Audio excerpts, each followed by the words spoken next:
Orang ini yang disuruh Rasulullah untuk diperangi, ternyata mereka hafal ayat Allah, lancar baca kitabullah, tapi kitabullahnya tidak tembus sampai kepada kalbunya. Apa media supaya banyak orang baca ayat-ayat Allah? Tentu ada ma'had tahfiz, rumah-rumah tahfiz. Maka di akhir zaman ini banyaklah rumah tahfiz.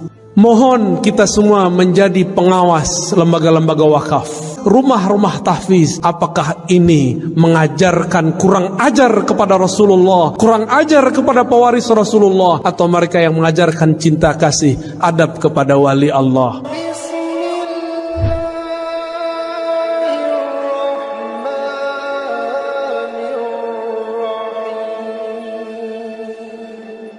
Saya Azmi Rozali. Tadi pagi hadir, subuh kemarin hadir di Masjid Al-Mansa. Saya di khutbah tadi menangkap Ustadz memberi stigma tertentu negatif kepada para pesantren hafiz, adik-adik kita yang sedang berjuang untuk menghafal Al-Quran saat ini, Ustadz. Dan itu hampir jatuh air mata saya mendengar hal itu disampaikan di khutbah. Pertanyaan saya adalah, sebelumnya kalau itu diucapkan oleh Presiden Amerika, kami sudah biasa, Ustaz. Saya sudah biasa. Kalau itu diucapkan oleh kaum buzzer yang membenci Islam, kami juga sudah biasa, Ustaz. Ini yang sekarang yang ngomong saya. Tapi kalau gitu kan? Sekarang yang bicara itu Ustaz, memang agak hampir jatuh air mata saya, Ustaz, mendengar itu. Jadi, kenapa Bapak jatuh air matanya? Apa saya menyerang orang rumah tahfiz? Iya, Ustaz. Bapak salah paham. Dari khutbah itu yang saya tangkap, itu Ustaz memberi stigma negatif kepada para kelompok hafiz Al-Quran. Terima kasih. Assalamualaikum warahmatullahi wabarakatuh. Assalamualaikum warahmatullahi wabarakatuh. Bapak kira saya bukan orang rumah tahfiz? Saya orang rumah tahfiz juga, Pak. Bapak kira saya bukan penghafal Quran? Saya penghafal Quran juga. Saya punya sanad Quran juga. Tapi baginda Nabi mengabarkan nanti di akhir zaman akan muncul khawarij yatluna ayatillah rotba. Mereka kalau baca ayat itu rapi. Kita nggak paham maksudnya apa. Ternyata di akhir zaman menjamur rumah-rumah tahfiz. Disitulah masuk khawarij. Saya nggak menyalahkan rumah tahfiz, tapi saya menyalahkan kalau rumah tahfiznya kemasukan. Paham? Dari 2008 saya membersamai rumah tahfiz di Pamulang, di Ciputat, di sono. Kita ngajar mereka. Bahkan saya sampai sekarang masih ngulang-ngulang hafalan saya lah, ya. Masih. Nggak ada stigma negatif. Stigma negatif itu kalau rumah tahfiz sudah kemasukan, dan itu kejadian, Pak. Jamaah kita udah ngurus masjid sekian tahun. Ada anak tetangga ditaruh di rumah tahfiz. Rumah tahfiz namanya kayak sahabat gitu, ya. Pas Ramadan ada surat dari madrasahnya untuk berceramah berkultum. Apa isi kultumnya? Dari awal sampai akhir menyalahkan amalan di masjid itu. Anaknya baru berumur 9 tahun. Kemasukan nggak? Kemasukan, Pak. Itu di sana, di pusat itu. Saya nggak tahu nasibnya kalau di sini. Maka supaya tidak kemasukan, tolong orang-orang sekitar atau praktisi tahfiz bersanad dalam Al-Quran. Bukan hanya sanad bacaan, tapi juga sanad pemahaman. Jadi stigma negatif kita kepada orang yang menyusup kepada rumah tahfiz, bukan rumah tahfiznya. Saya mau tanya, Pak, dari dulu negeri ini sudah ada belum pesantren tahfiz? Bapak jujur, sekarang yang buka rumah tahfiz, hafiz gak? Jujur aja, Pak. Hafiz gak? Rentan gak kemasukan? Itu maksud saya, paham? Kenapa kita kalau mau mengirim anak kita tahfiz nggak dikirim ke pesantren tahfiz? Di mana pesantren tahfiz di Indonesia paling maju?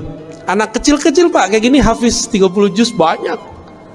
RCTI kan baru muncul kemarin sore, yang digawangi oleh Syekh Ali Jaber almarhum. Kalau di Kudus, di Krapyak, Pangandaran itu udah biasa bocah-bocah kecil hafal Quran. Tapi di Kudus ada syarat ijazahnya, nggak boleh ikut musabaqah, nggak boleh ikut lomba Quran, nggak boleh. Anak-anak kecil hafiz Quran 30 juz, antum percaya nggak? Segede gini.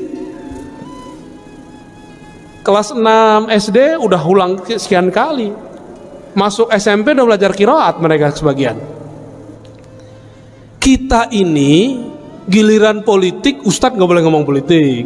Giliran kimia, kedokteran, ustadz nggak boleh ngomong. Nah, giliran antum nggak ahli Quran, punya rumah, pengen beramal, nggak percaya sama ustadz, udah buat aja rumah tahfiz.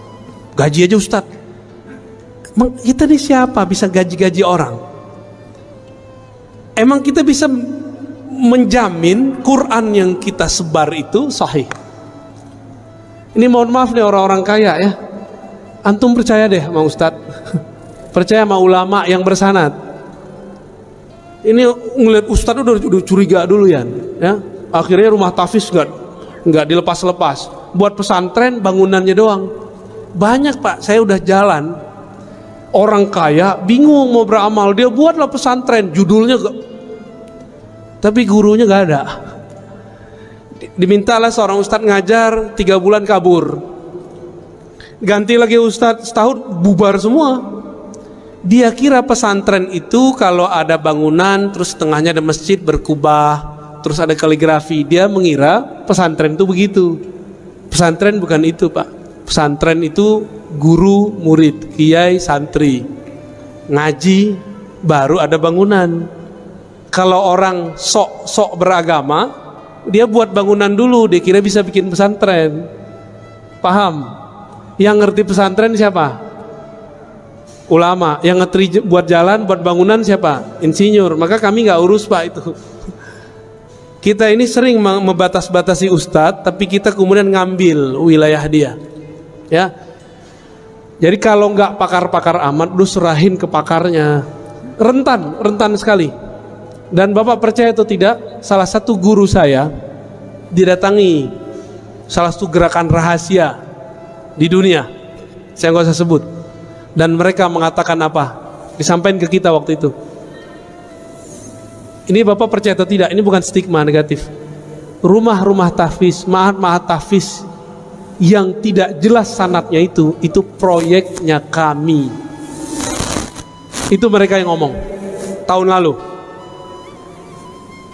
untuk mengadu ulama-ulama yang ada di pesantren-pesantren dengan orang yang juga berkopiah, ngafal Quran tapi isi dalam kolbunya tidak ada Quran, dia cuma ngapal. Ini mohon maaf Pak, kita ini kan termakan.